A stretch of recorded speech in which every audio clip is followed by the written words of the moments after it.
Jovan Buha! Buha! Yo, yo.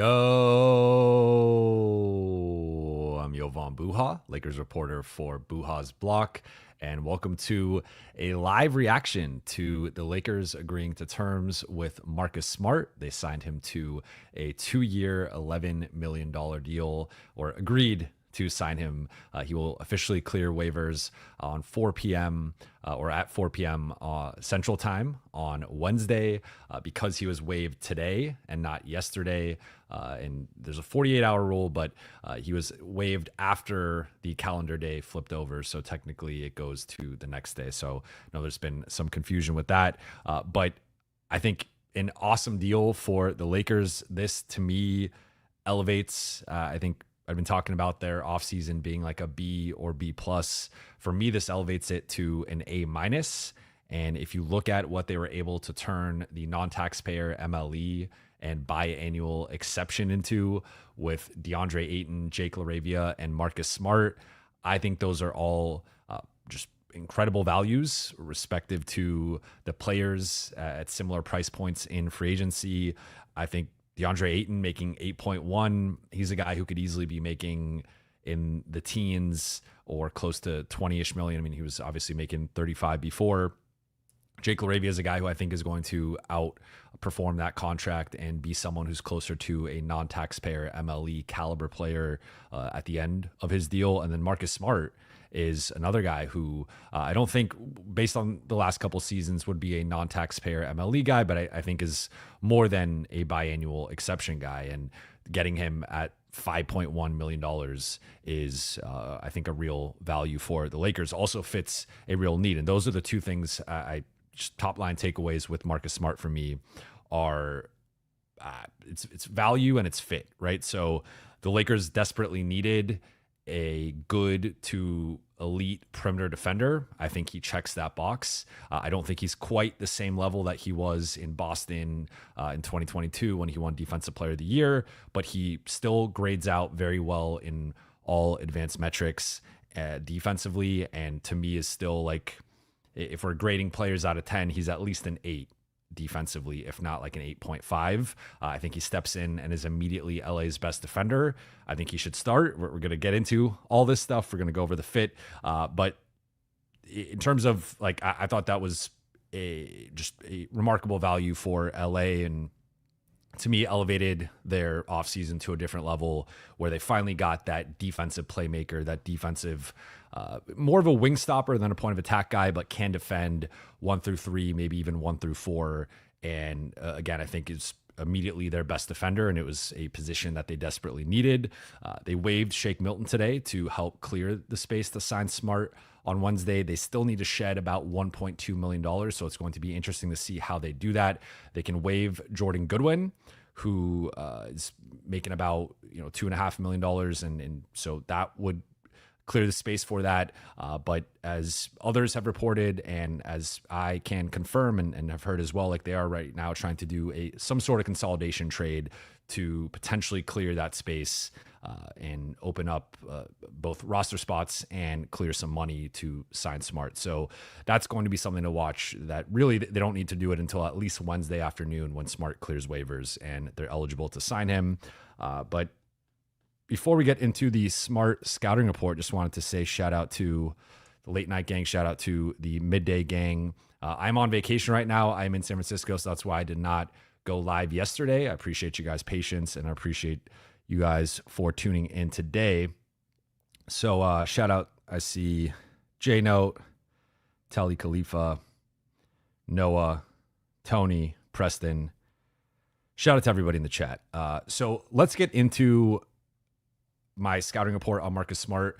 So I didn't go live yesterday, but I broke down a lot of film on Smart, and I specifically looked at this past season because I think sometimes, especially with guys like Smart or Ayton, we can go back to what they used to be and almost wish cast, like, are they going to become that player? And we don't know. We'll obviously see how things play out next season. But I think with Smart, I wanted to just look at, okay, what could he do last season? And last season, he only played 34 games. The season before, only 20. So he's only played 54 games over the past couple of seasons. But I wanted to at least see like even this version of Smart that maybe isn't the same caliber of player that he's been in Boston, a defensive player of the year candidate, an all defense guy. Like what can he do on both sides of the ball? So I watched hours of film. I took a bunch of notes, and I have a scouting report similar to the film breakdowns I've been doing. So I will be doing a Marcus Smart film breakdown. I have a bunch of clips ready, and I will be putting the scouting report in that as well.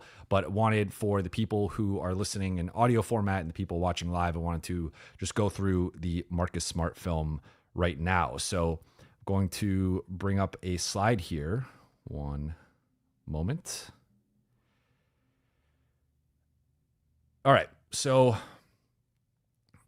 I'm going to take off the banner. All right, here we go.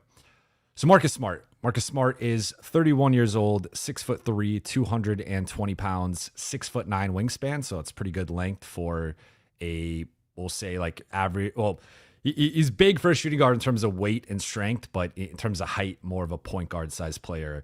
Going to be signing a 2-year, $11 million deal.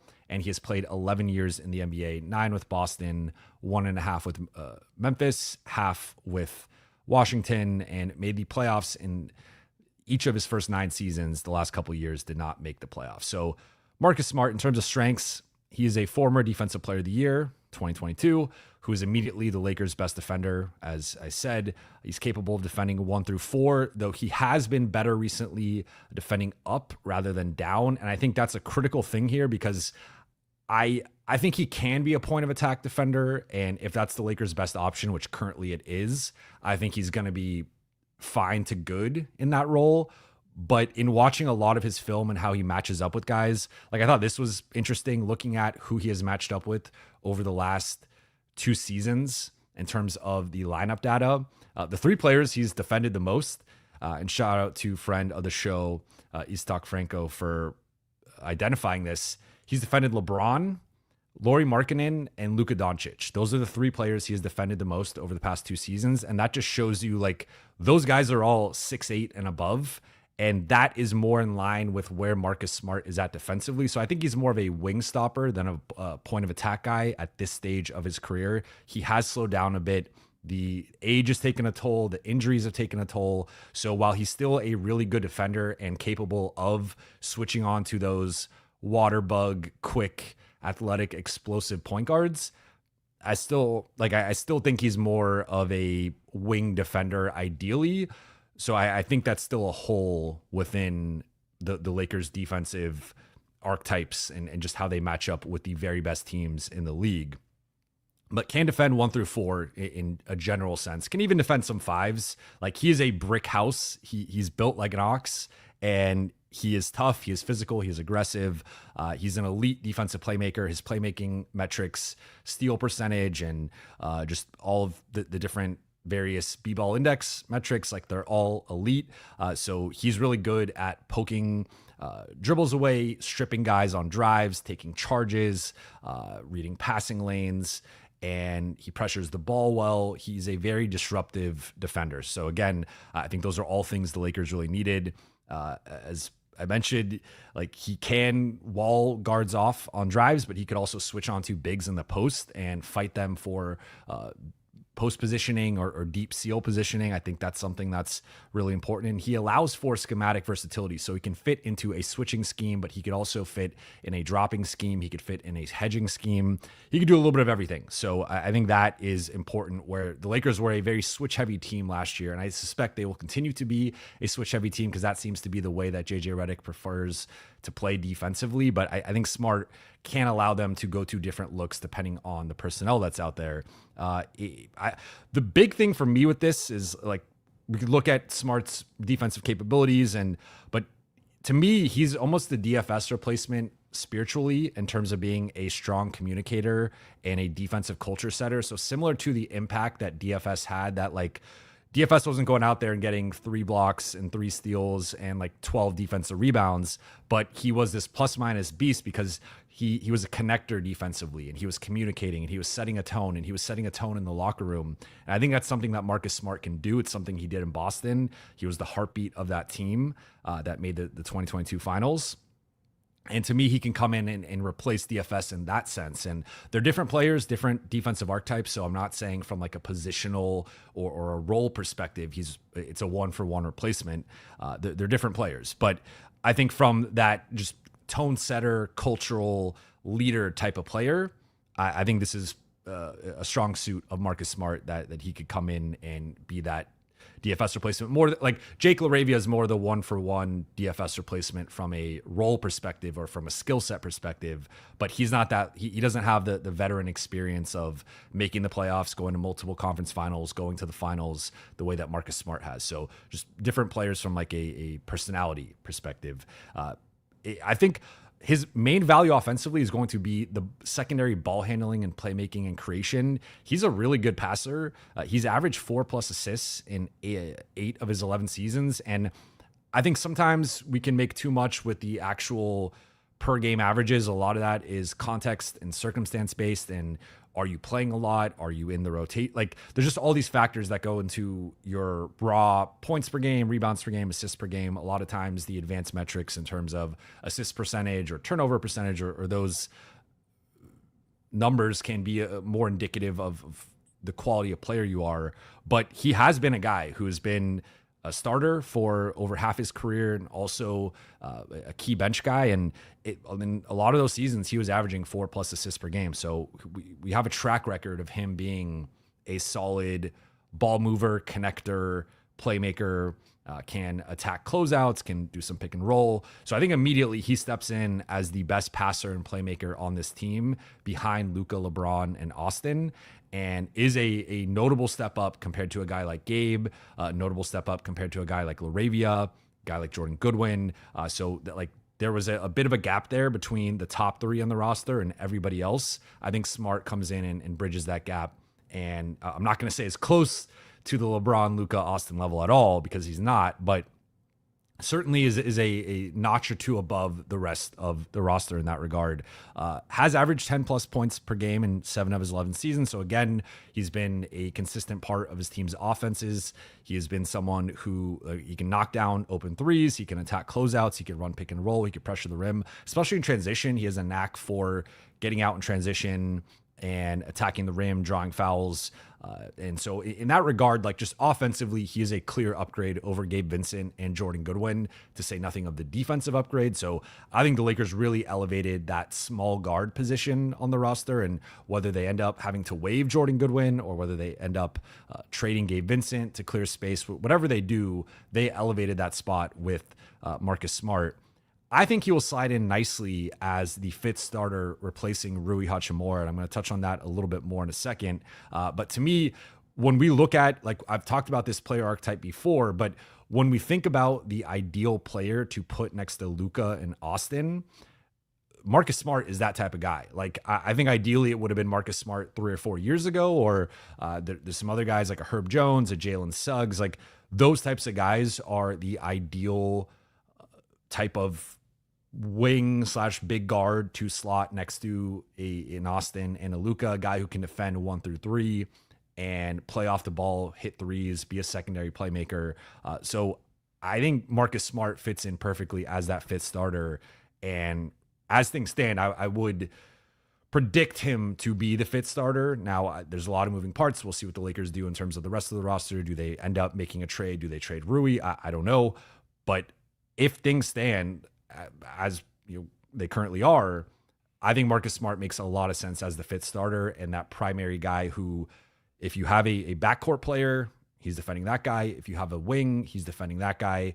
With the exception is like bigs, that's either LeBron or DeAndre Ayton, and everyone else. The best 1 through 3 player, Marcus Smart's guarding them. And then again, similar trend with the other couple signings for the Lakers. I just think he's a low cost swing with the upside to raise LA's ceiling.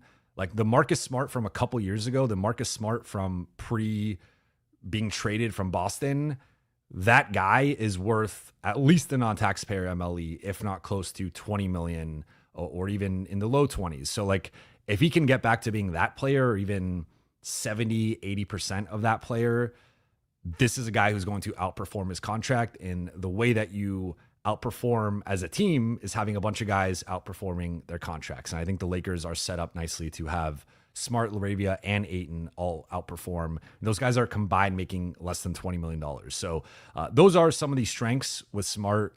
Again, I think he checks a lot of the boxes with what the Lakers needed from that perimeter defender. Now let's look at the weaknesses here. Took a lot of notes on those. Switching over to the weaknesses. So as aforementioned, he's only played in 54 games over the past 2 seasons.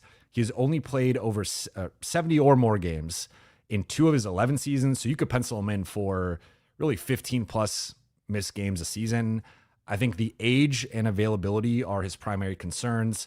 31 isn't that old, especially by more modern athlete standards, but I think like we've seen a lot of stars age well, but with role players, it's more of a crapshoot where sometimes guys hit 29, 30, 31, 32, and they just hit the age cliff.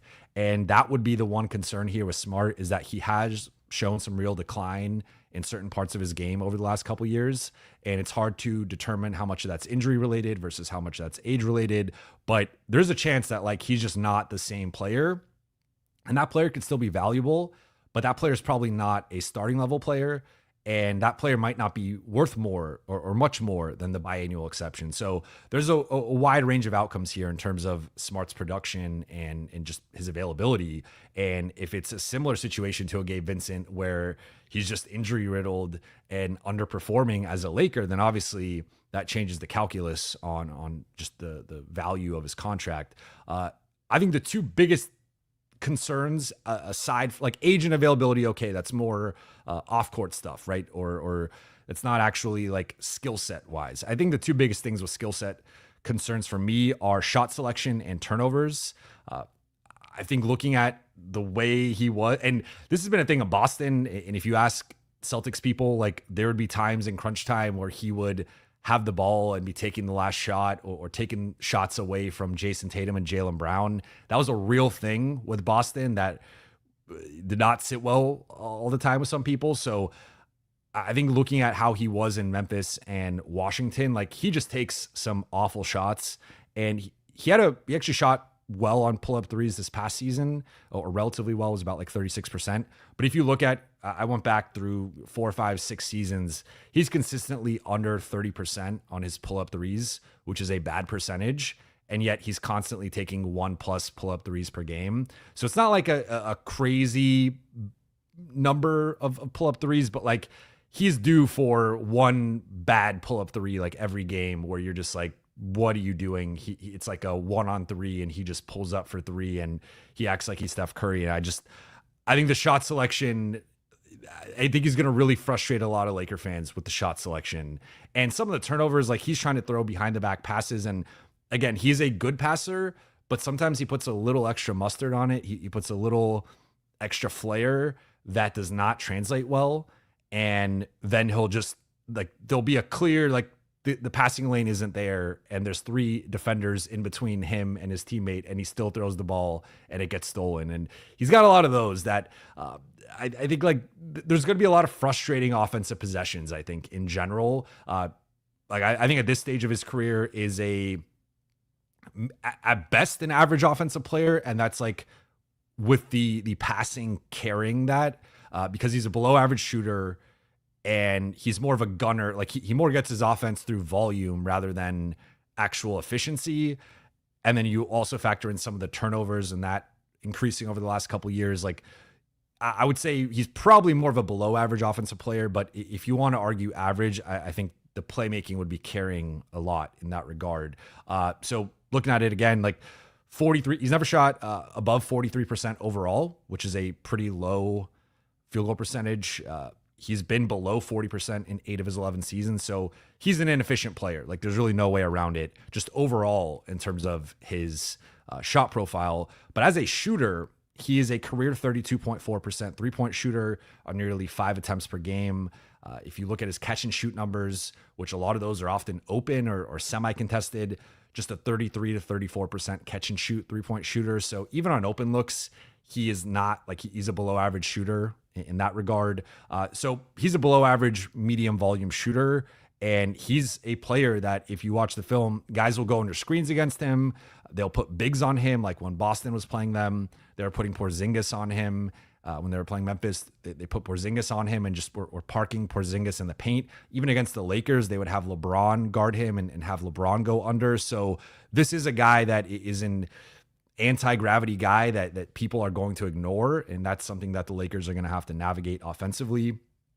As I've also mentioned, he slipped a bit defensively as he's aged, amassed more injuries, and since he left Boston, he's no longer that defensive player of the year, all defense caliber guy. And I think it mainly shows against quick athletic guards who can get by him, and you see him pick up a lot of reaching fouls. Like he's always trying to use his hands, so sometimes he just has to foul those guys. I think, as I mentioned at the top, while he checks most of the boxes for what they needed defensively, he does not solve their point of attack need against the game's speedsters and elite athletes. So I think that's something that they still need. He's also a below average athlete just in general, but also for a guard. So I think LA needed more perimeter athleticism. And if I had to nitpick something here between Smart, LaRavia, and Ayton, they added some athleticism, like mainly from Ayton, but this is still a group that trends more on the finesse side, that trends more on like the below average athleticism. It's still not a lot of defense overall with this roster. Looking at his rebounding, the rebounding is not good on either end of the floor. If you look at him compared to the rest, like I looked at the entire Lakers roster and was comparing some of his metrics, like where he would rank across offensive rebounding, defensive rebounding, and rebound percentage. He was towards the bottom with like the garbage time guys, and below, we're talking like below D'Lo and all the rebounding metrics. We're like below Gabe. We're like below a lot of guys that on paper you would think he's better than as a rebounder, but he was below them. So that's another note. And then again, I think the biggest question just overall with Marcus Smart is his metrics have been going down for the last 2 years. Even like that last final Boston season, can he get back to being the player he was? I think that's just the biggest question overall. Like the player he's been the last couple of years is still useful, is still above average, is still helpful for what the Lakers need. But if he cannot get back to the Boston level, then that just changes, I think, the ceiling for LA, especially defensively, and just his overall impact and value. But that is the scouting report for Marcus Smart. Now, one couple more things here. So I want to talk about the starting lineup. And I know there's been, I've already seen some of the let's bench Austin or let's bench Rui and that whole debate. And I figured that was going to be a debate after the Lakers added Marcus Smart. In my opinion, it's clear that Rui is the guy that should go to the bench because I think people tend to look at positions too much through an offensive lens and not a defensive lens. And if you look at it from a defensive lens, let's say you take out Austin and put in Marcus Smart. The Lakers still have one backcourt defender in that starting group. Luka Doncic is not a backcourt defender. Even skinny, slim, in perfect shape Luka Doncic is more of a wing defender, is more of a small forward at best, if not more of a power forward defensively. So if you replace Austin with Marcus Smart, you still have Luka, LeBron, and Rui, who are all better at defending power forwards. And one of those guys has to guard down and defend shooting guards. So you're going to have matchups where, say you're playing Cleveland, okay, you put Marcus Smart on Donovan Mitchell or Darius Garland. Now you're putting probably Rui on the other one, and that's just a mismatch. And they're going to spam pick and roll, or they're going to have ISO situations. And like, you're just putting Rui in an even worse position than he's been put in at times, where he's going to be exposed by speedsters. And similar thing, you're playing even take it down a notch, like you're playing, or multiple notches, you're playing Sacramento.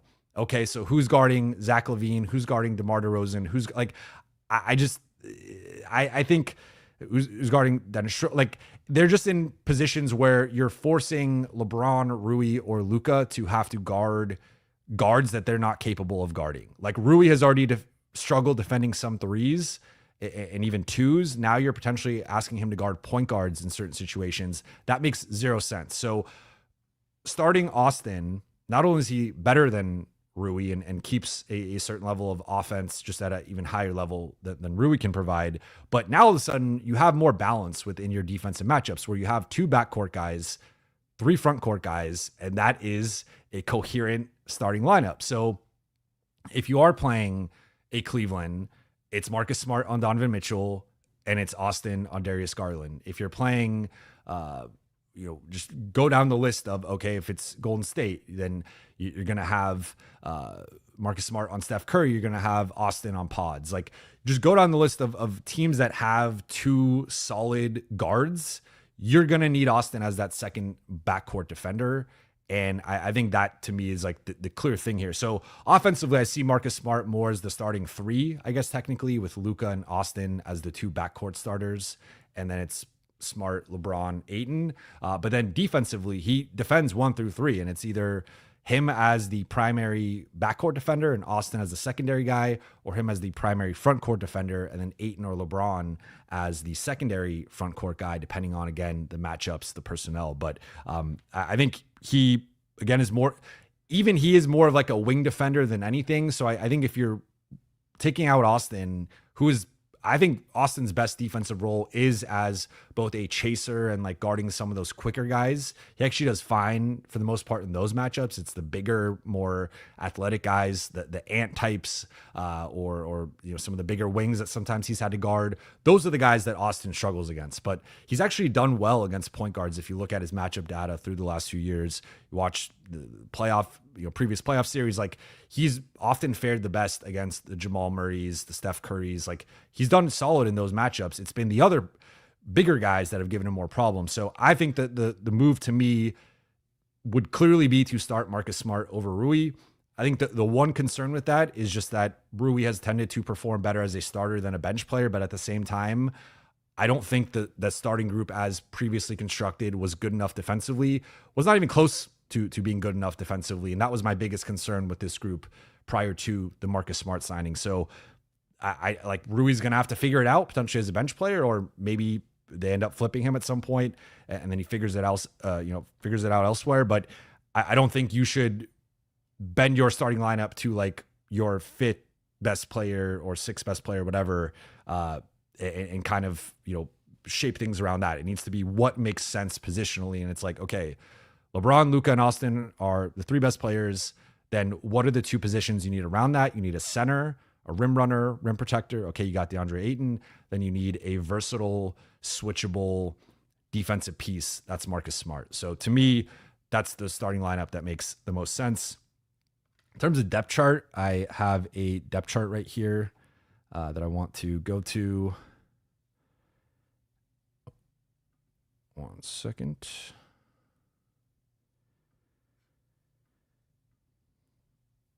Updated depth chart. And again, I'm gonna so I have Jordan Goodwin on here just because for now he's on the roster, but they haven't made a decision yet. Or at least they might have. I haven't checked my phone because I'm using it as my camera right now. So projected Lakers depth chart. This is the updated one for me. Luka at point guard. I'm actually going more offensively with this position depth chart, but you can switch these to go more defensive.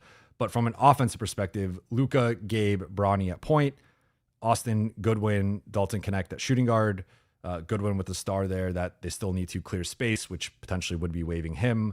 Small forward, Smart, Laravia, Thero, where again, Smart is technically the point guard or shooting guard size defender out there, but he is playing small forward offensively. Then LeBron, Rui, Vando at power forward, Ayton, Jackson Hayes, Kleba at center. And then remaining needs to me, another point of attack defender, ideally someone better than Smart, but I think that's a tall ask. I think it's going to be hard for them to find that unless they make a trade. And then a physical, defensive-minded backup center, because I would argue their 3 centers all trend more offensive, and none of them are good to great rim protectors, and Kleba's versatile, switchable, but I think they need a better backup 5 would be my one more defender and one more backup five. Those are my two holes in the roster.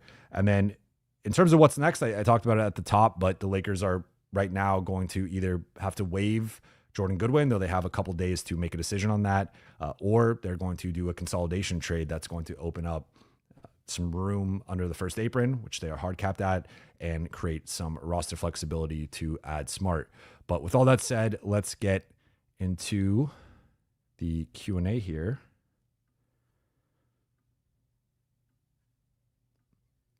I'm going to try to keep this about an hour, so about 30 more minutes or so.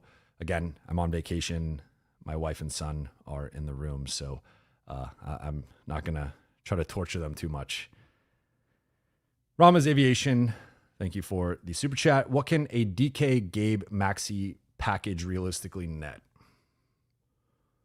Not much, to be completely honest. I think I've seen everyone's favorite trade package right now is the Robert Williams, Matisse Thybulle. Maybe something along those lines. I think from Portland's perspective, you could question if that's enough for them.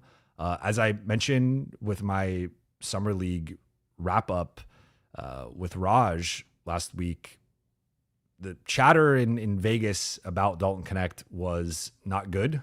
And after we recorded, Dalton played again and he had another rough game. So it's not been, Summer League has not helped Dalton Connect's stock. And I don't think at this point he is valued as a first round pick in terms of an asset evaluation. That was what I heard in Vegas from talking to multiple people, non-Lakers people, just gauging what would you give for Dalton Connect, or if the Lakers are putting Dalton Connect in a trade, like what is he worth? And the feedback I got was no longer worth a first round valuation. So I guess if like Gabe and Maxey are both expiring, Thybulle and Robert Williams are both expiring. So maybe DK is the asset. Maybe you have to throw in a second also, and DK and the second are the assets that get them to give those two guys up. I don't really know what Portland's doing. Like there's the whole Dame reunion and the Drew Holiday trade, and like it kind of seems like they're going for it. So I mean, I don't see how they're a play-in team this year, and I'm not quite sure what they're trying to do. I felt like they had something good brewing, and then they've been making some win now decisions that I'm not quite sure about. But I mean, so you're talking about like mid-20s in salary. It's hard to say off the top of my head, but I don't think much to be like, I think you could get a better player or a couple players, but you probably have to throw in a second. And I don't think you're getting a major upgrade though, to be completely honest. John Williams, why can't we get rid of Bronny? This is crazy. I think Bronny has developed very well in both the G League and Summer League. I think he showed a lot of promise. Of course, there's the LeBron element, and I don't think, as long as LeBron is on the roster, I don't see a scenario in which they're getting rid of Bronny. But I think Bronny's actually showed some promise, and to be honest, like looked better than Dalton Connect did. And that's even putting expectations aside, because I think relative to expectations, it clearly was not close, like who outperformed and out exceeded expectations. But I also think Bronny just looked straight up better, which is wild to say, because going back to last summer, Dalton was the one who looked much better. And obviously throughout the course of the 82 game season, Dalton was the player who looked much better, but rough couple weeks for him. But I think there's some, like Bronny's shown some real progress and some real potential that I think, at least, like, let's see how he continues to develop in the G League. And if he has not shown or continue to show the strides that he showed over the past like 6 months or so into like next season, then that's a different conversation. Titos, thank you for the super chat. Do you like the Smart signing, De'Anthony Melton? Why or why not? So I'm glad you brought this up, because someone on X had asked me to compare Marcus Smart and De'Anthony Melton. I did a mailbag last week. I think it was last week. And someone asked me to rate or rank the top buyout and free agent targets. And I had De'Anthony Melton number 1 and Marcus Smart number 2. And I stand by that ranking. With De'Anthony Melton, the thing for me that tipped him above Marcus Smart was, one, he's younger. He's 27 compared to Smart at 31, and 4 years doesn't sound like a lot, but Melton is theoretically entering his prime or in the middle of his prime, where Smart is on the other side of his prime. So I think that matters. Two, Melton is an above average 3-point shooter, and Smart has had 1 year in his career as a 36% shooter. So there's a real gap there in terms of their 3-point shooting. And Smart, I think, struggles more, as I mentioned before, with like shot selection and turnovers. That's less of an issue with Melton. I think he has a better sense of his basketball skill set, his basketball strengths and weaknesses, where Marcus Smart sometimes thinks he's like an all-star level player. And I just don't understand some of the shot selection there. And Melton's a better rebounder. He's more athletic. He's quicker. He also has grown, I think, as a ball handler and playmaker. If you look at some of his assist numbers, his assist percentage, some of the playmaking stuff, like he's gotten better in that regard. So I think Melton is just the better player and is more on the rise and has better years ahead. I also think, I just was comparing these two last night because I had been asked that question on X. And if both guys have dealt with injuries the last couple of years, so if we go back to like their last healthy season and compare them, Melton was better in his last healthy season compared to Smart in his last healthy season. So I think Melton is just the better player, but he is coming off an ACL tear, and that is more significant than anything Smart was dealing with last season. So there's a chance that Melton's just cooked or not the same player. And of course, at that point, Smart would then be the better value. But based on the skill set, again, Melton's younger, quicker, more athletic. I think he's a better shooter. I think he has a better sense of who he is as a player and plays within those the boundaries of his game better than Smart does. And for me, I think I would lean Melton. Brandon, thank you for the super chat. Thoughts on Josh Green? Is a 6'5" wing, 6'10" wingspan, nice 3D energy guy who has played with Luka, only makes $13.7 million. I do Gabe/DK for Green. LA will keep Maxey. I like Josh Green. I will say, and I think I've been asked, we're going back like months now, I was asked the Josh Green question, and the one thing I said with him, and I will say this again, I would like to aim higher. Like, as I said on my projected depth chart, I would like a player who's better defensively than Marcus Smart and who's more of a point of attack guy. I think Josh Green's more of a wing defender than a point of attack defender. So to your point of like a Gabe DK package for him, I'd be open to a Maxey DK or Gabe DK package for him. And I think that makes them better, and he's a better fitting piece. I would ideally like to find more of a wing defender who can be that point of attack guy, or a wing size defender who could be more of the point of attack guy. Let me make my point clear there. So I would like to aim a little bit higher than Josh Green, but if Josh Green is the best that they can do, I do think he helps, and I think he could be a solid back-end rotation player. But I don't, like, to me, he's not really like a top 8 guy on a contender, and ideally they'd be adding a defender who, it's like Josh Green, Matisse Thybulle. Those guys are, I see the vision, I see the upside, but I think if we're looking at the top 8 of OKC or the top 8 of Denver or Houston or Cleveland, like, those guys are not sniffing that level, in my opinion. And that should be the type of defender the Lakers are trying to add, is someone who can fare well against those types of teams and would be like a rotation player for those types of teams. So that's my one thing with Josh Green. But again, if he's ultimately the best option just based on the market, then I'm open to that. Speaking of Thybulle, Young Claire, think LA would do Thybulle and Robert Williams. Does LA have interest? Who's the likely trade, GV or Maxey? Any guys traded to LA on market or free agency? Or any guys tied to LA on trade market or free agency, Melton? As I reported, I don't even remember at this point, like two and a half weeks ago, I want to say it was around July 4th. The Warriors are the favorites to sign the Anthony Melton, and seems like that's the direction that this is trending, and they still have the Kuminga stalemate. And once that's resolved, Al Horford and the Anthony Melton will likely go to Golden State unless this Kuminga situation really drags out, and then who knows what happens after that. But Melton is a guy who's been tied to Golden State for over a couple of weeks now. As I reported, Mark Stein reported.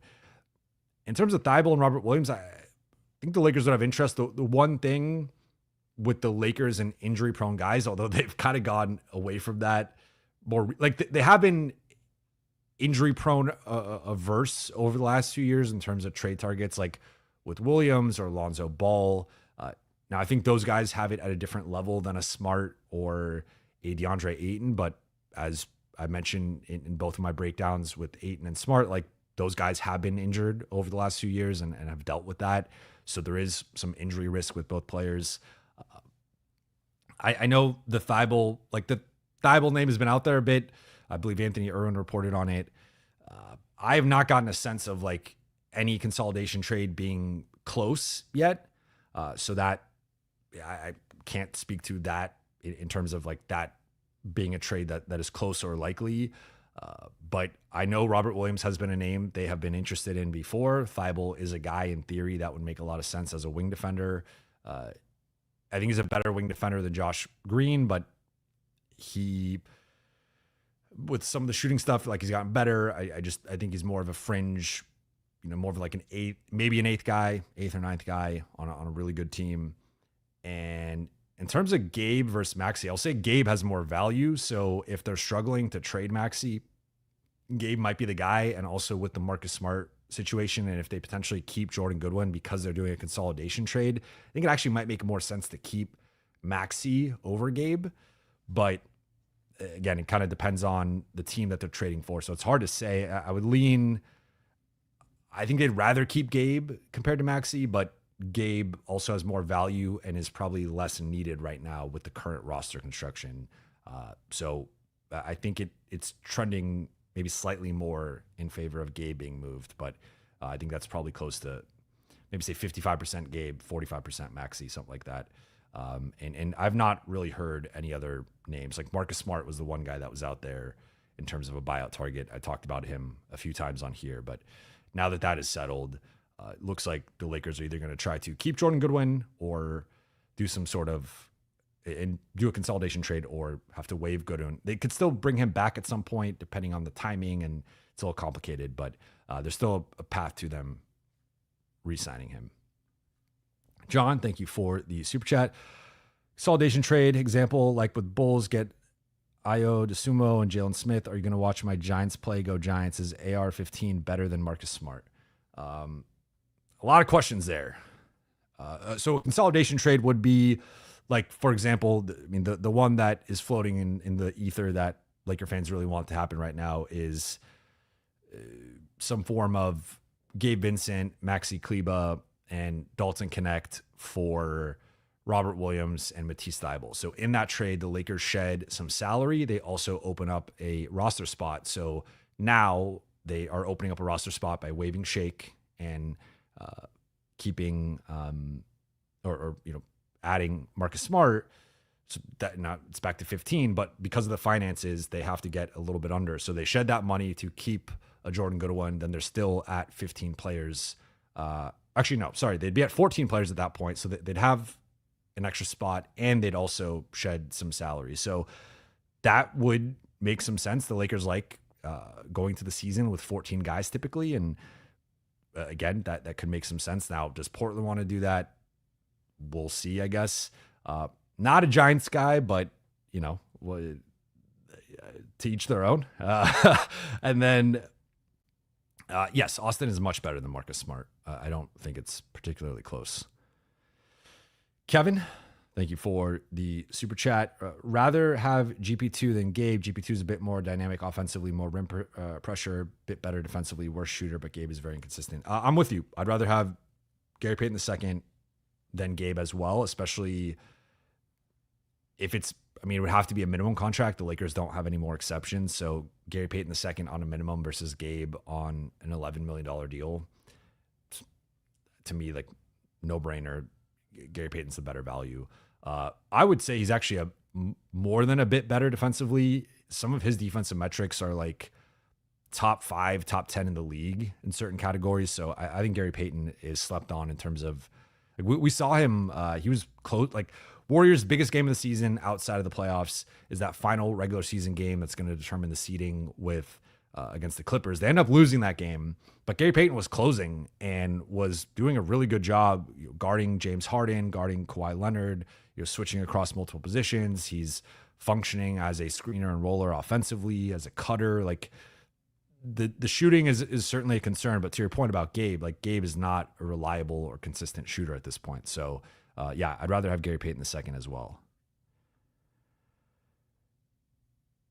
Shabugan says, love your work, Jovan, but these strengths and weaknesses slides are way too busy, mate. I appreciate the feedback, and that's good to know. I can do, if you guys want, like I can do a condensed version where it's more like 4 to 5 points per slide. I just want to share, like trust me, it's condensed compared to my actual notes, and I try to condense it to like 9 to 10 points for both sides, but I also changed the font, made it a little bit bigger, but I get if that's a lot for you or for some portion of the audience. So I appreciate the feedback. Kevin, Gabe plus AR plus DK plus first plus second for Trey Murphy. I think New Orleans would consider that. I don't think the Lakers would do that.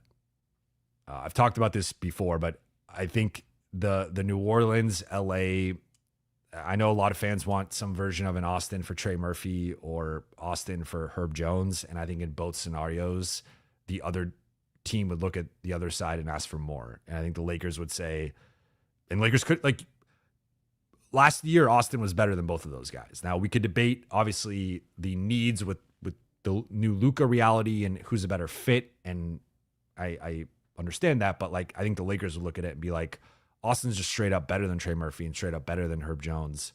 Give us more. And they would be like, well, Herb is a perfect fit next to Luka, or like Trey's an emerging star and will be better than Austin, and like give us more. So I think both of those sides would not, it would just be tough for them to find mutual ground, in my opinion. A Chris 95, Jovan, hearing anything about a potential trade like what Anthony Irwin is saying? One more wing would be the cherry on top for this roster. I've not heard specifics to what Irwin has reported, but I can just say that I've heard they're trying to figure out some sort of consolidation trade, and based on how the Lakers typically move, figure it would be a trade that we don't see coming, but obviously there's only a couple of players that they could realistically move to open up some space. Ali, with the roster more balanced, JJ will strive.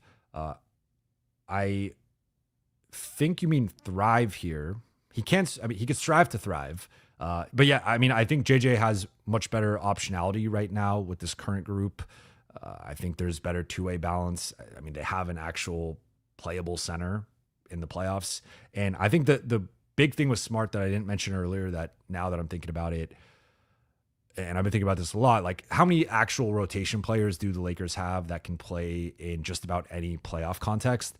I think they have 6 now, with the, we'll call them the 6 starters, because again, it's unclear what direction they're going to go with the starting group, but Ayton, LeBron, Luka, Rui, Austin, and Marcus Smart, I think all 6 of those guys are playoff caliber starters, are certainly playoff rotation players. I think most of the teams that we look at across the league in terms of the top teams that are jockeying with the Lakers, they would be, of course, Luka's starting on any team, LeBron's starting on any team, Austin's starting on a lot of teams. Ayton, I think, would be at minimum backup center on most of those teams.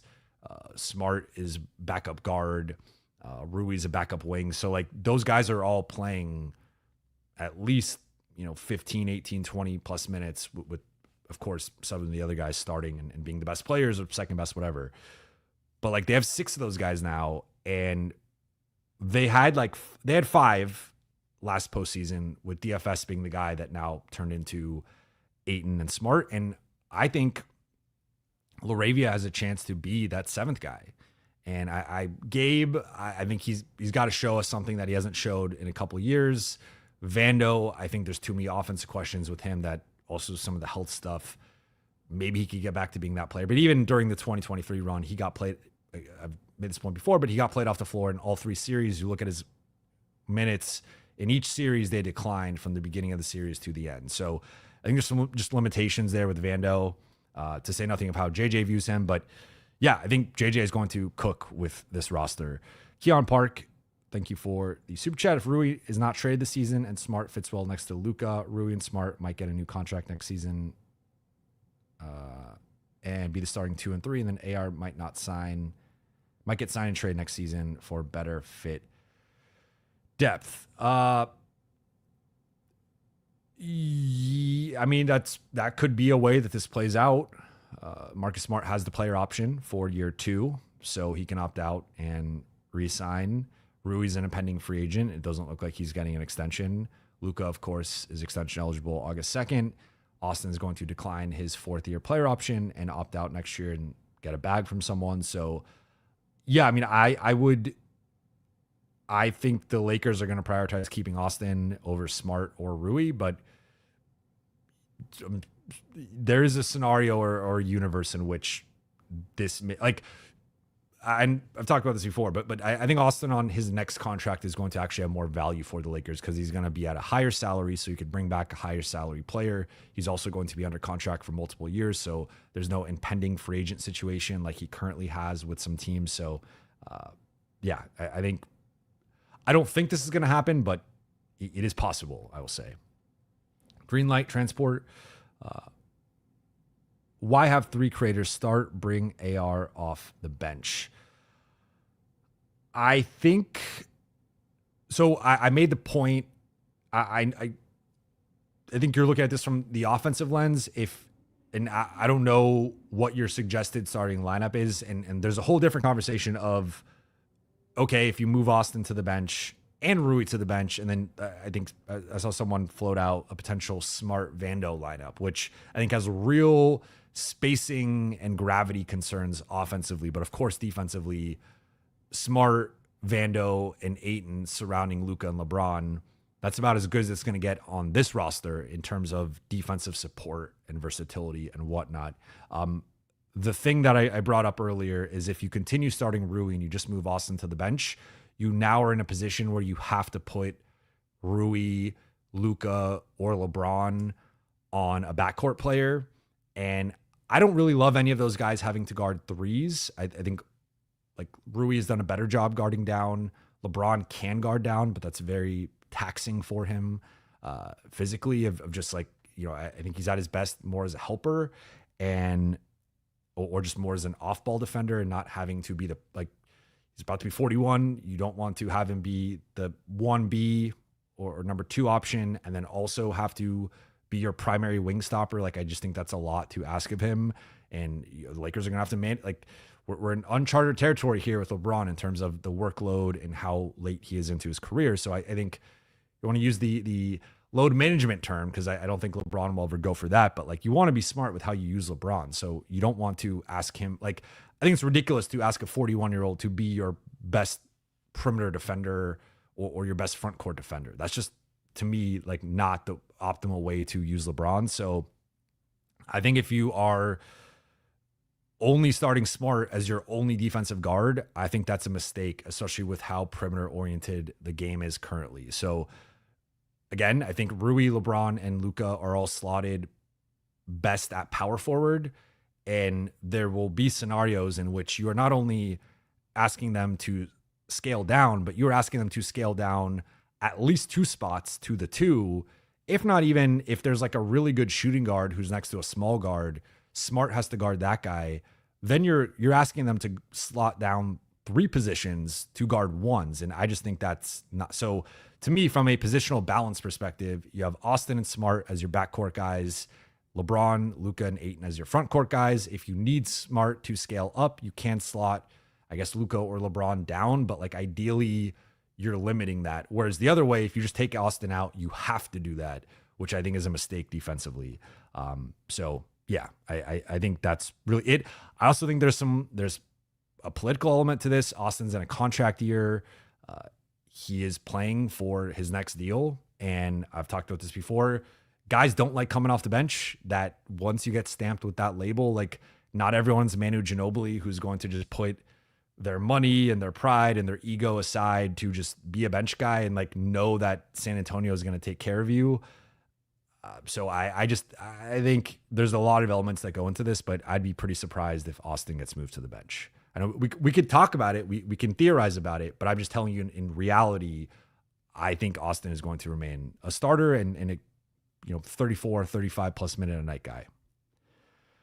JM Ball 11, DK Gabe second for Josh Green maybe. Talked about that a little bit earlier, but yes, that is something that I'd even try to take out the second, but sure, that's something I'd be interested in. I'd like to aim a little bit higher. Jovi or Yovi, I don't know, depending on how you pronounce it. Thoughts on Jonathan Isaac? Would he be available? I think he's available. I think that the big thing with Isaac is just the injury history at this point is extensive to the point of being alarming and concerning. And there's also some off-court stuff with him that I don't know how that would go with LeBron, although obviously it's unclear how much the Lakers are factoring in his wants and needs right now. But I think he's available. I think there's a lot of overlap with him and Vando in terms of their offensive limitations, where like I don't think that would make a lot of sense to play those guys together. And to me, Isaac's a bench player, so it gets like, if there's a way to trade Vando in that trade or reroute Vando, I'm more open to it. But I think you get in a real weird spot where you just like the shoot. I think shooting's a little bit of a concern with this group too already, and adding Isaac, depending on what that looks like, further compounds that. John Williams, I'd rather have the people we're waving than Bronny. Look, I mean, Shake Milton was not going to play on this team. So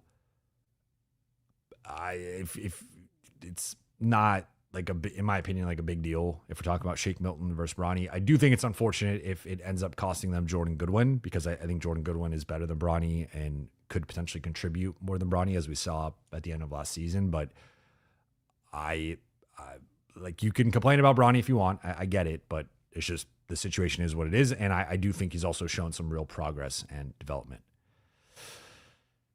Javon or Yvonne, we got a lot of names close to mind in this one. I like it. Quentin Grimes would be nice. Luka and JJ love him. Sign and trade.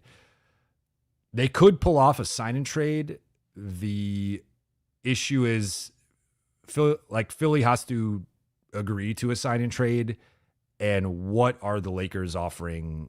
Like, Quentin Grimes was legit. He averaged 22, 5, and 5 for Philly down the stretch last year in 20-something games. I don't think he's that caliber of player, but Philly also, I've been told, part of the reason why they lowballed Yabusele or just essentially let Yabusele walk was to keep Quentin Grimes. So both sides are playing hardball right now to figure out a number, but I think that, like, point being, I don't think you're getting Quentin Grimes for even Gabe and Dalton. I think like you have to put a first on the table probably. And I don't know that the Lakers would want, like, if you could steal Quentin Grimes, sure. But I think you would have to put a real asset on the table above a Dalton. And I don't know that the Lakers would value Grimes at that level. But I do know Luka and JJ both love him. And obviously JJ had him on the pod, I think once or twice. John Williams playing 5 people all game in playoffs. I would fire JJ. John Williams is not happy with some of the decisions going on right now. Look, I think JJ, I'm sure if you asked him now, would admit he made a mistake second half of game 4, but I think he's going to be a much better coach in year 2. And he was already, in my opinion, a borderline top 10 coach in year 1. Kevin, if GP2 is available for a vet man and LA can't find a trade to clear cap, does just wave and stretch Gabe/Maxey make sense? No, I would say no. I don't think I don't think Gary Payton is worth that, because if you just waive them, they're still under cap. So the money just doesn't appear out of thin air. You'd have to stretch them. And I think it'd be over 3 years, if I'm not mistaken. It would end up getting stretched over 3. So now you're just minus $3 to $4 million on your cap next year and then your cap the following year. And I don't think Gary Payton II, I really like him. And if there's a way to swing it, I'd be open to it. I don't think he's worth that anchor on your cap. It's a small anchor, to be clear, with $3 to $4 million compared to like what Milwaukee has to deal with Dame for the next 5 years. But that's just not, you don't want dead cap. You want to avoid that as much as you can. Appetizers and sushi. Dare I say that Smart is our Caruso replacement? I like it. I think Caruso, I think they're different. I think Caruso currently is better and is a better defender, but like they're different. Smart, I think, is a better ball handler and playmaker and a bit of a better scorer, though he is inefficient and more of a chucker. But like, I could see what you mean. And that might be, maybe that's his role more of coming off the bench and being like an 18 to 22 minute a night guy that changes games off the bench in that Caruso type role. I think Caruso's a little bit more athletic and like energetic with his overall play, but Smart is along those lines. So yeah, I mean, he could have a similar impact. I think I want to be careful with that because I think very high. Like Caruso to me is still one of the best perimeter defenders. Like if he was healthy last year, would have been all defense candidate. I don't think Smart's quite at that level anymore, but I think he could have I think Avery Bradley, Danny Green is more in line with that. And like, I think Caruso is better than those guys, even as a Laker. So that's more in line with how I view him.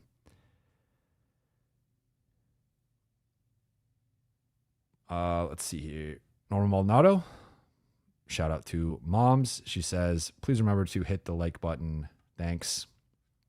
Appreciate it. We got a row of questions here from Eeg. Appreciate you, Eeg. Haha, I hope vacay is great. I know it's delicate / you probably can't say all you know. I find it hard to believe after the Rich Paul comment plus LeBron's various action that he just reports to training camp like all is well. I'm sure the consolidation trade, if the first is used, will help finalize a great Rob Summer. Painful to admit. Create much better roster than last year, but I still don't see them being true contenders on paper. Trade to a contender isn't possible, but I think if LeBron really wants out, the Lakers will begrudgingly buy him out and he'll retire in Cleveland. Thoughts? A thank you to LeBron for bringing LA back from the dead. Have you heard / can you say if the Lakers would consider doing this, they honor a GOAT and separate amicably? Most Lakers guys on Twitter are saying it's never happening, but it isn't as crazy as it seems. Just my gut. Thank you, JB.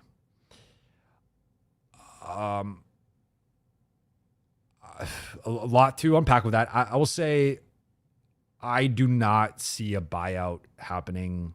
I don't want to say it's impossible, but I don't see it for a couple reasons.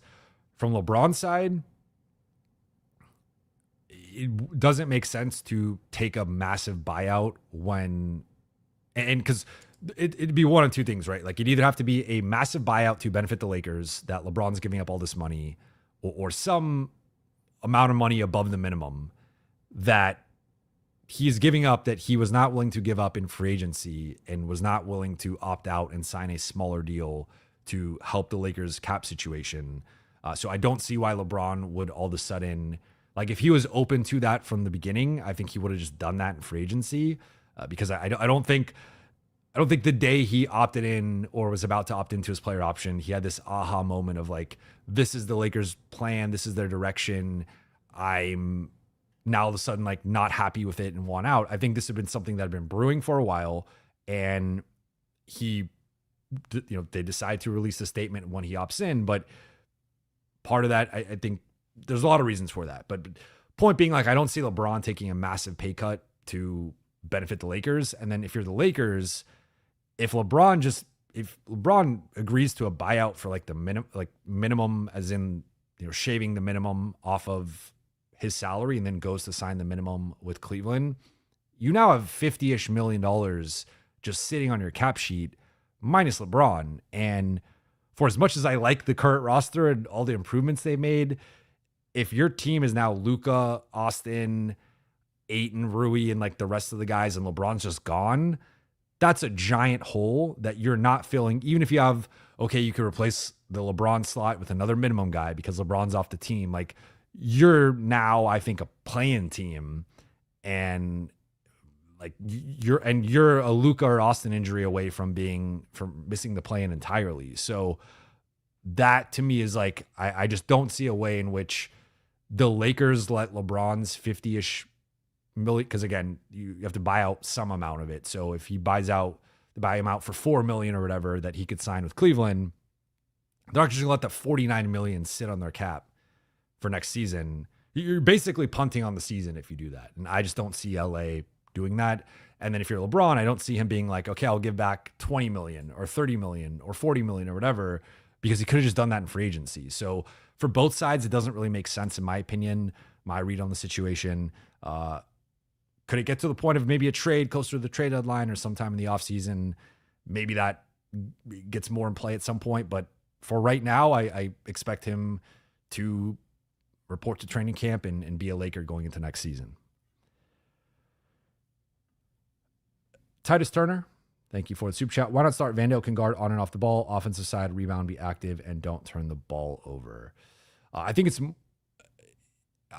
so to be clear, I don't know if you're saying with Smart or in place of Rui. Like I don't know the context of the other four guys. I would just say that I think it's really an offensive thing of JJ likes a certain amount of spacing and certain level of off. Like if JJ had his druthers, the Lakers would play Celtics ball from a couple years ago, where it's 5 shooters and 5 switchable defenders. Like that's JJ's dream of having an Al Horford stretch big who could switch onto multiple guys, having a bunch of switchable wings who are dynamic, who can handle the ball and shoot threes and attack closeouts and play make and isolate, like Tatum and Brown, and then having those point of attack switchable defensive guards in Drew Holiday and Derek White. Like that is JJ's basketball ethos. That is his dream.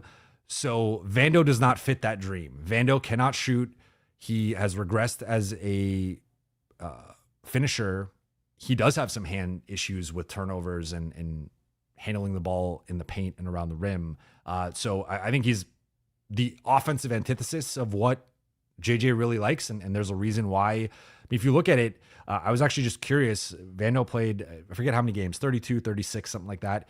He only played over 20 minutes in 4 games this season, and a couple of those were blowouts where it was more him playing a lot in the second half. So it's like, I just don't think JJ views Vando as a starting level player. I think we would have seen him play more minutes off the bench. Like he was often in the 12 to 18 minute per game zone. So I don't see that changing. I don't see JJ all of a sudden having all this more confidence or belief in Vando. I think he kind of views Vando as like an 8th or 9th guy who can be a useful defensive player in certain matchups and be like a energy impact in a couple, 2, maybe 3 shifts tops per game. But like, I don't see him. I don't think he views Vando as a starting level player. And I think you can make that case based on how rough he's been offensively, particularly last year, but even looking at the last couple of years, he's been trending the wrong direction as a shooter. He's turning down a bunch of threes now, but really as a finisher, I think that's the thing I've been belaboring is like he is really like getting to that level of not getting offensive rebounds and not wanting to even go up with the ball, getting offensive rebounds, immediately kicking the ball out, and it's like that has a negative effect on your offense. So I just think he's below, like whatever's the baseline level to be a starter on a contender offensively of how whatever, however low that line is, I think Vando's below that line. Harry Chinani, thank you for the super chat. Don't like the signing. His weaknesses outweigh his strengths. They need a bigger wing. I hope they don't get rid of Goodwin. Vando has a lot to prove. They still need these dogs on the bench. Shout out to Harry, by the way. Met him at the last Buha's Block meetup in LA and was on his bachelor party and was in the US and was in LA. So I appreciate Harry for coming out. But I get it. That's within the realm of possibility with Smart. And that's why I mentioned that, like the age, he could just be past his prime in terms of, and again, with role players, like I think we want like primes and aging curves and stuff aren't always linear and there are peaks and valleys. And sometimes guys I'll always remember like when the Clippers signed Paul Pierce coming off of the Washington run. It was like he started to age, right, from Boston to Brooklyn to Washington, but he was still a really useful player. And the Clippers got all this praise for Paul Pierce is, he's going to be a starting four or like a key bench player or whatever. And he was just cooked. He was just washed, right? Like I think he had like a couple decent performances for them. But Paul Pierce was not the same player. And it changed in an offseason. The offseason before, he was in Washington hitting buzzer beaters and game winners in the playoffs. And all of a sudden, he's just cooked. And so that's always a risk with any role player, especially once you get into your 30s. Now, Paul Pierce was much older than Marcus Smart was, but like that's just an example of you could be like a playoff player hitting big shots in the playoffs and a few months later look cooked. So like that's always within the realm of possibility. I do have my biggest concern with Smart is like the shot selection. I just think he's a guy that ideal like, and the issue is sometimes with guys like this, we'll be like, well, with the Lakers, with Luka, with LeBron, like maybe he'll take better shots. But he was doing this in Boston in crunch time with Jason Tatum and Jaylen Brown. So it's like I still feel like that he's gonna kind of just be that player. Like that's just how he is. That's how he's wired. He's an irrational confidence guy, and there are pros to that. He will make some big shots, right? But he'll also take some shots that he probably shouldn't take, and will miss plenty of those based on the percentages. So I still think they need a bigger wing, and ideally a wing who can actually defend ones better than Smart can. But it's hard, in my opinion, to nitpick Smart at $5 million. Like that's just such a good value. But yeah, I would like to keep Goodwin if I'm the Lakers, and I do think Vando. I think Vando's sneakily the guy who could be in a weird spot because now if they move Rui to the bench, now all of a sudden it's like Vando competing with Rui and LaRavia, and I think both of those guys are just better.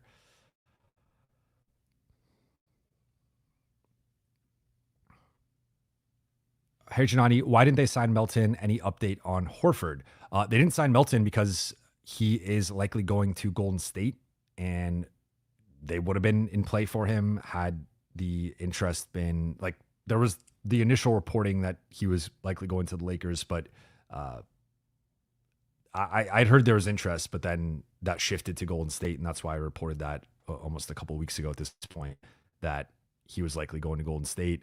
And then Horford, similar thing where like I've seen some people be like, can they also get Horford? I'm like, Horford's not signing a vet minimum contract. There's someone out there that will give Horford, if it comes down to it, the BAE or like a portion of their non-taxpayer mid-level. Horford is not going for the minimum. So that I think I think he would retire before signing a minimum contract. So I think both of those guys are going to Golden State, but there's still this Kuminga situation that's up in the air.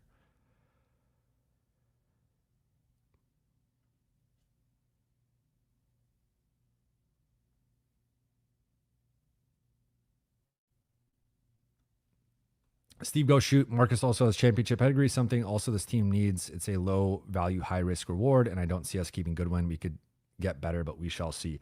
So one thing to be clear, because I know Marcus Smart's obviously most known as a Celtic and during this run of the Celtics. He was not on the championship team. He did go to the finals with Boston in 2022, but he was not on the 2024 championship team. They upgraded to the Derek White, Drew Holiday spots in the backcourt. So he has finals pedigree. He has multiple conference finals pedigree, multiple deep playoff runs. So he does have like a real playoff experience to him that honestly, I mean, he might, off the top of my head, I got to think. Obviously, Luka's been in the finals, Ayton's been in the finals, but outside of LeBron, he probably has the most playoff experience of anyone in terms of he's made multiple conference finals. So that, Luka's made the conference finals once, he's made the finals once, Ayton's made the finals. Then some of the Lakers, Austin, Rui, Vando, those guys were part of the conference finals group. 2023, Gabe Vincent's made a finals with Miami, but Marcus Smart, Maxi Kleber is also in that mix too. But like off the top of my head, Marcus Smart has the second most playoff experience of anyone behind LeBron.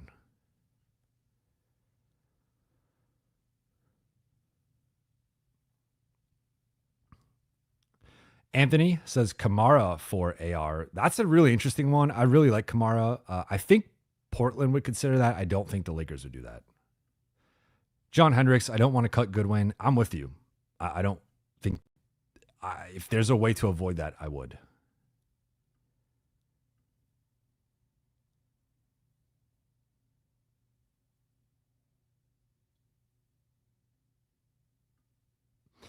Anthony also says what Lakers need is a 3-and-D wing. I still think that that's like the biggest.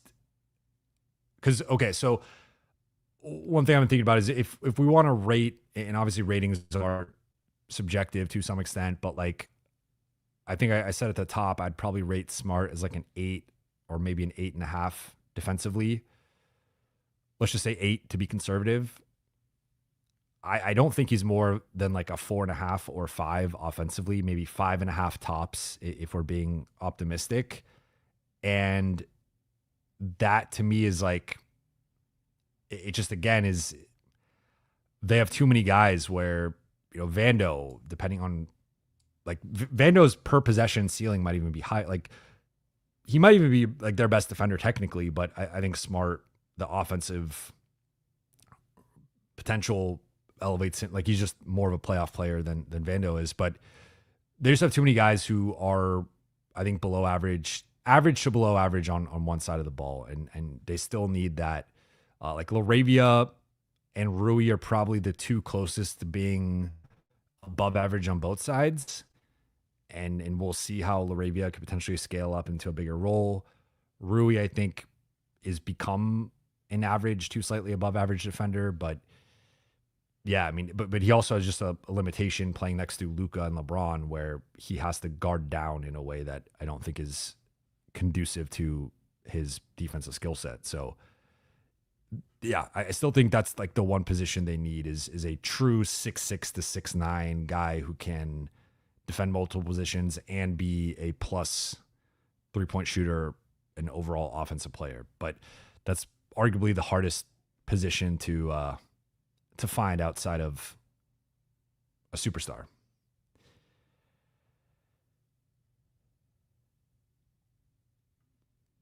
Kevin says, if we get another defensive wing, how far can you see this team going? It's tough to say without knowing the defender, but I think if it's someone at a similar level to Smart or higher, I think they can make the finals.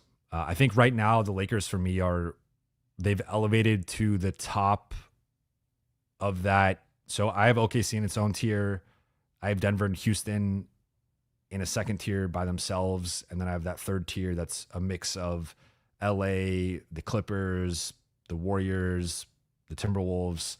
I think the Lakers are at the top of that tier and knocking on the door of Denver and Houston. And if everything hits and like Laravia hits and Ayton hits and Smart hits, I think they can be in that Denver Houston tier.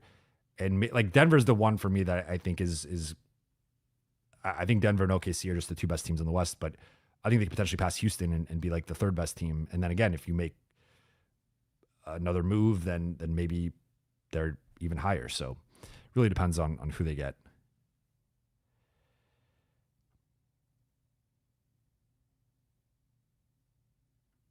Kyle Bailey, what's the big hype with Houston? Well, I'll say this. I think if we're going to say that the Lakers, if we want to give the Lakers credit for being a 51 team that was the 3 seed in the regular season, I think we also have to give Houston credit for being, I forgot if they were 53, 54, whatever they were, win team with the 2 seed with like not really having an elite go-to offensive player. I really like Şengün. I'm not as much of a Jalen Green guy, but like going from one of those two guys being your number one option to Kevin Durant to me is an enormous leap. And they kept, I thought they lost 2 relatively expendable players. They added DFS. Tari Eason, I think, is someone who could have scaled into a bigger role. They're going to have him now. So they added Capella so now it's like if Şengün goes down, they have Adams and Capella, or if Adams or Capella goes down, like they have the other one. Like they just have all this depth and size and toughness that I just think they're deep, they're tough, they're athletic, they're mean. Now I will say I'm lower on Houston's playoff viability. That's why I think some people have them second in the West. I have Denver clearly ahead of them. I think they're going to be better both in the regular season and the playoffs, but I think the Lakers could still like I could see Houston just having because of depth, and that matters a lot in the regular season. Maybe they have a better record, but I could see the Lakers being better head to head against them. But I also think Ahmed Thompson's likely going to make a jump. Jabari Smith can make a jump. They signed him to, I think, a pretty reasonable extension. So I'm not as high on Houston as maybe some.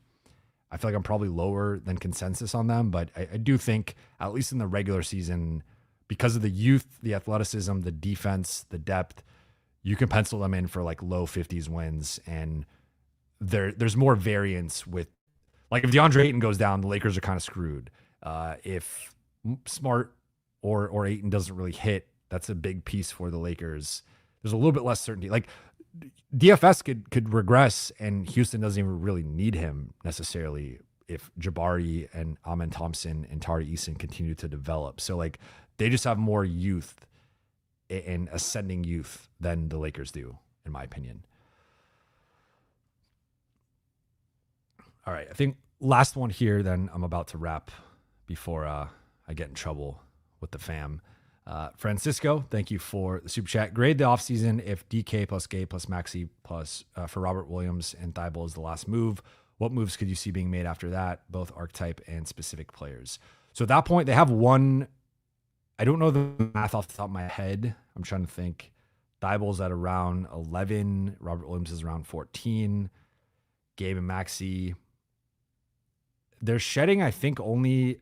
They'd still be pretty close to the first apron if my math is correct. So I think at that point, they probably roll into the regular season. They keep Goodwin. They have that additional roster spot now, and they roll in with 14 guys, and you still might have to do another trade at some point. Like, you can still flip. You still have Rui. You still have Vando. You still have a future first. You still have multiple pick swaps. So you can do something later in the season, closer to the trade deadline, and upgrade at that point. But if they pulled that off, I think Robert Williams is a notable upgrade over Jackson Hayes. I think Matisse Thybulle would be arguably probably their second best defender behind Smart. And you could argue for what, like, another guy who's probably more of a wing defender than a point of attack guy, but really good help defender. I like Thybulle. I mean, if they pull that off, I'd give him an A+. And I don't hand out that grade lightly, but with not giving up any draft picks and keeping Rui, I think that's a pretty good offseason.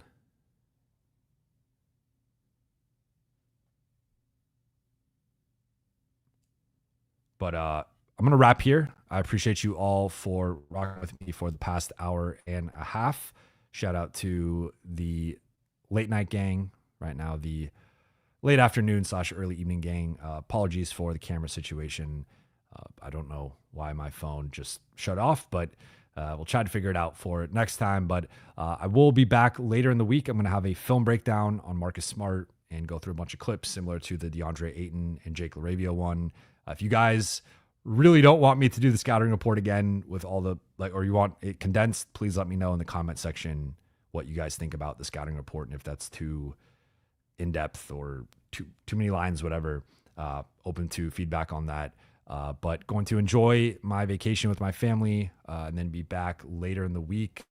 We'll see if the Lakers do a trade, or like if it's just Wade, Jordan, Goodwin, I probably won't go live. If they do a trade, I will then go live to talk about that.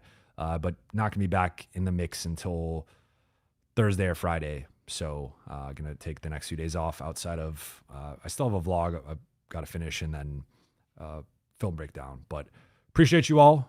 Thank you for watching. Thank you for listening. For those watching on YouTube, please be sure to hit that subscribe button, turn on channel notifications, and like and comment on this video. For those listening on Apple Podcasts, Spotify, or your podcast platform of choice, please be sure to follow, download, and leave a 5-star review. Again, I'll be back at some point later in the week, barring a trade. Enjoy the rest of your weekend, and I will talk to you all very soon.